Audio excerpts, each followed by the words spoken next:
Sitting inside taped squares? Cat music? Crazy from catnip?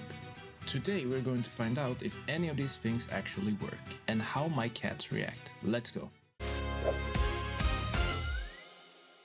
The first thing I wanted to try was the tape square experiment. Apparently, if you put a square on the floor, cats just can't resist sitting in it. Some people even call it cat science.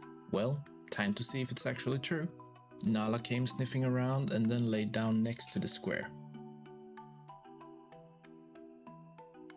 She didn't actually go inside it.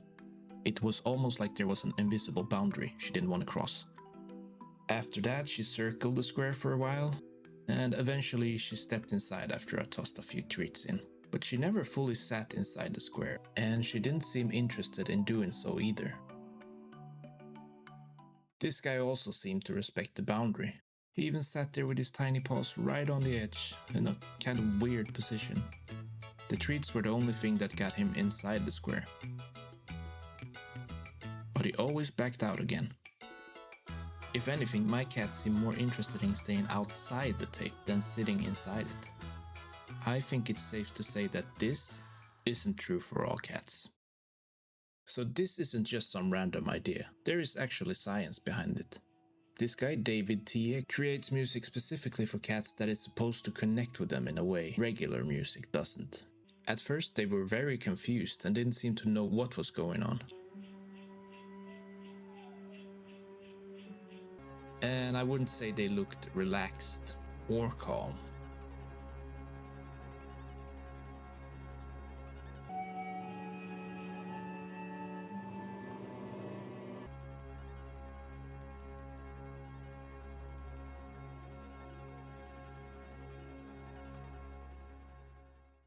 After a while, Nala seemed to relax and appear much calmer. I have no idea what happened here, but Bubben looked completely mesmerized. He just froze. He stayed frozen for a while, but after a few minutes he seemed to completely relax and just chill out. This one definitely worked, and they had some kind of reaction to the music. It was actually pretty surprising and really fun to watch. If you have a cat, I definitely recommend giving it a try. Maybe you tried it already. Did your cat react the same? Next up, catnip sock toy. For this one I kept things simple. I took an old sock, I stuffed it with a crumpled up paper ball, and then I sprayed it with some catnip. So, do cats go crazy for catnip? Let's see. I think Nala could smell it from across the room because she came over almost immediately. And she even started rubbing against the floor.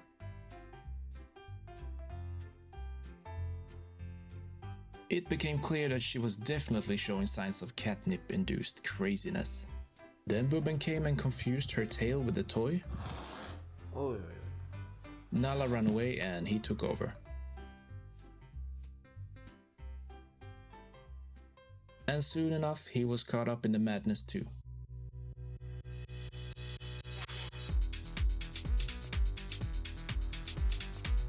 He really tried to fight that thing. Later, Nala was completely obsessed with the toy, although it was probably the catnip she was really into.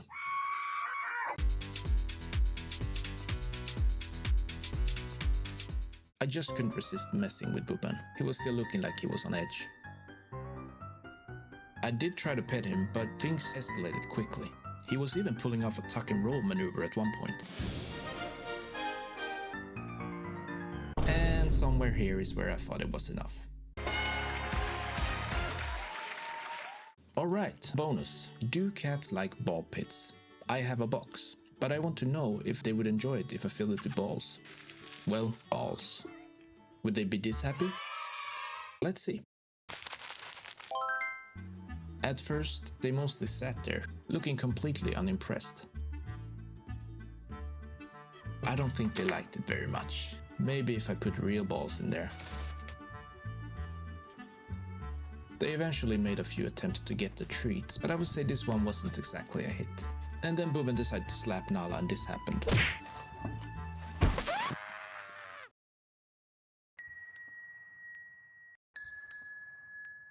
And here we see the hunter proudly carrying her hard-earned trophy as she f***s off into the wilderness.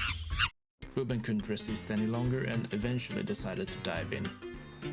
And it turns out there were treats waiting for him after all.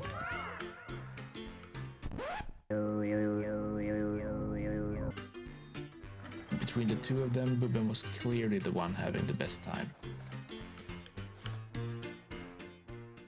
And there we have it, guys. 2 majestic predators, a few questionable experiments, and absolutely no conclusions. More research will be required. What should we try next time? Tell us in the comments.